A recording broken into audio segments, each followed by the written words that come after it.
मेरा नाम रविंद्र रैना नहीं। अब सर क्या बात कर रहे हो जी। सर एक सवाल कि अगर एक कंट्री है तो कानून भी एक जैसे होने चाहिए, तो जम्मू कश्मीर में पीएसए अभी क्यों?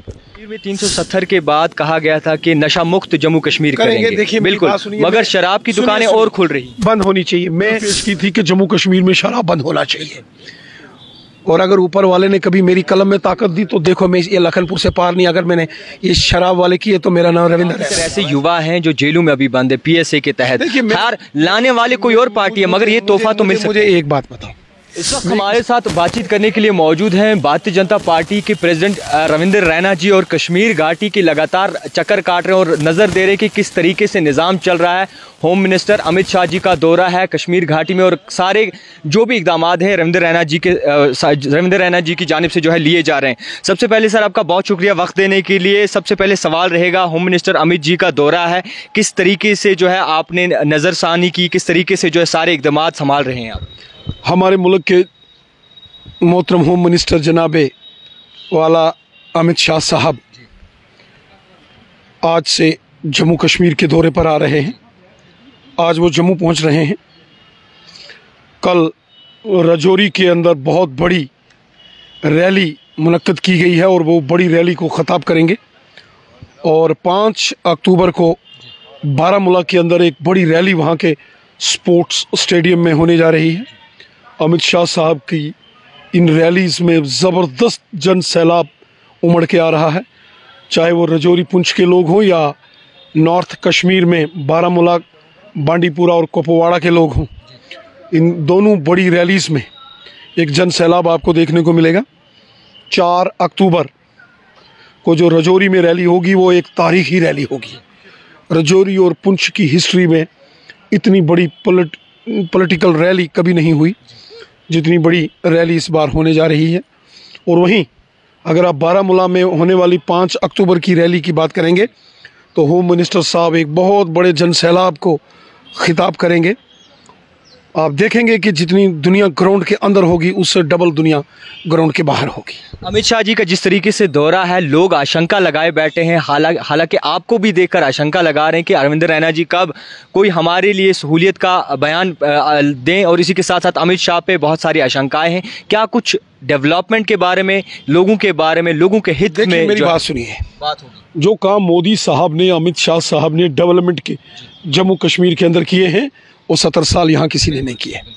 गरीबों के खातों में किसानों के 6-6 हज़ार आ रहा है, गरीब लोगों को 1000-1000 पेंशन आती है, 5-5 लाख के हेल्थ कार्ड जो आयुष्मान भारत के गोल्डन कार्ड मोदी साहब ने दिए हैं, फ्री और राशन गरीबों को, फ्री मकान, टॉयलेट बाथरूम फ्री गाँव में लोगों के, और फिर अगर आप देखेंगे तो फ्री वैक्सीन, ये सब मोदी साहब ने लोगों की भलाई के काम किए हैं। और वहीं अगर आप डेवलपमेंट देखेंगे, एम्स जैसा हॉस्पिटल अगर जम्मू में के सांबा में बना है तो यहाँ अनंतनाग के अवंतीपुरा में भी बन रहा है। यहाँ मेडिकल कॉलेज अगर अनंतनाग में और हंदवाड़ा में बना है तो जम्मू में भी बने हैं, और रिंग रोड्स बनी हैं, टनल्स बन रहे हैं, गांव-गांव में सड़कें, स्कूल, हॉस्पिटल, बिजली, पानी ठीक हो रहा है। ये सारी देन मोदी साहब की है, अमित शाह साहब की है, इसलिए डेवलपमेंट तो हुई। एक और सवाल रहेगा, होम मिनिस्टर अमित शाह ने एक स्पीच में कहा था कि अगर एक कंट्री है तो कानून भी एक जैसे होने चाहिए, तो जम्मू कश्मीर में पीएसए अभी क्यों? देखिए मेरी बात सुनिए, कोई खुशी से किसी को जेल में नहीं भेजता है, कोई भी इंसान किसी दूसरे को खुशी से नहीं भेजता है। अगर हम चलते हैं तो चलते चलते हमारे पाँव के नीचे अगर चींटी भी आती है तो तकलीफ होती है कि ये हमसे गुनाह हो गया, इसकी डेथ हो गई। जनाब, मैं एक गुजारिश करना चाहता हूँ तमाम आवाम से, क्या हिंदू, क्या मुसलमान, क्या सिख, क्या ईसाई, हम सबको मिलके रहना है, एक होके रहना है, एक इंसान के नाते से। सर काफ़ी तरह ऐसे युवा हैं जो जेलों में अभी बंद है पीएसए के तहत। खैर लाने वाले कोई और पार्टी है, मगर ये तोहफा तो मिल सकता है। मुझे एक बात बताओ, मैं इस पर कोई सियासी तनकीद नहीं करूँगा कि इसने लाया तो इसने नहीं लाया। मैं तमाम लोगों से, बिलखुसूसन अपने नौजवानों से ये गुजारिश करता हूँ कि हमें कानून से खिलवाड़ नहीं करना है। हमें ये एक दूसरे के ऊपर ये जो हम कानून हाथ में लेकर हम ये जो कभी कभी हड़तालें और पत्थर और ये इस किस्म की इश्तियाल अंगेज़ी होती है, ये नहीं होना चाहिए। इंसान का हमेशा एक दूसरे से भाईचारा होना चाहिए। पत्थर हम चलाएंगे तो किस पर चलाएंगे? ये मुल्क एक है तो किस पर मुल्क एक है तो पीएसए भी नहीं होना चाहिए इसके। चलो अब देखो, ये कानून के नुक्ते नज़र से है। मैंने तो साज करेंगे। देखो, मैंने तो बनाया नहीं है, ना मैंने लाया है, लेकिन मैं इतनी अपील अपने नौजवानों से, बच्चों से कर सकता हूँ कि हमको मिल के रहना है। ये हमारा मुल्क है, ये इसके लिए हमारे लोगों ने कुर्बानियाँ दी हैं। ये हिंदू का भी है, मुसलमान का भी है, सिख का भी, ईसाई का भी है। ये हिंदुस्तान है, यहाँ मंदिर से पूजा की आवाज़ भी आती है, तो मस्जिद से अजान भी आती है, तो गुरुद्वारे से शब्द भी सुनाई देते हैं। ये सबका हिंदुस्तान है। ये अटल बिहारी वाजपेयी साहब का हिंदुस्तान है, तो ये डॉक्टर APJ अब्दुल कलाम साहब का भी हिंदुस्तान है। इसमें हमको फ़र्क नहीं करना है। नबी रहमत साहब ने भी फरमाया है कि हर मज़हब की इज़्ज़त करो, आपको आपका दीन मुबारक, दूसरे को दूसरे का दीन मुबारक। वक्फ बोर्ड जब उन्होंने कोई इसमें दूरियां नहीं रखी तो हम इंसान क्यों रखेंगे?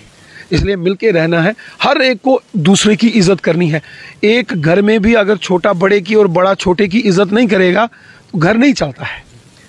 और अगर पड़ोसी की भी हम इज़्ज़त नहीं करेंगे एक दूसरे की, तो उस मोहल्ले में जो है हमेशा एक पंगा ही बना रहता है। इसलिए हमको इज़्ज़त से अपनी इज़्ज़त लेनी है, दूसरे को इज़्ज़त देनी है। जम्मू कश्मीर में 370 के बाद कहा गया था कि नशा मुक्त जम्मू कश्मीर करेंगे। देखिए, बिल्कुल, मगर शराब की दुकानें और खुल रही, बंद होनी चाहिए। मैं एक ऐसा शख्स हूँ जिसने ये कहा है, मैंने असेंबली में बिल पेश की थी कि जम्मू कश्मीर में शराब बंद होना चाहिए। और अगर ऊपर वाले ने कभी मेरी कलम में ताकत दी तो देखो, मैं ये लखनपुर से पार नहीं, अगर मैंने ये शराब वाले किए तो मेरा नाम रविंदर रैना नहीं। अब है सर, क्या बात कर रहे हो? सर एक सवाल।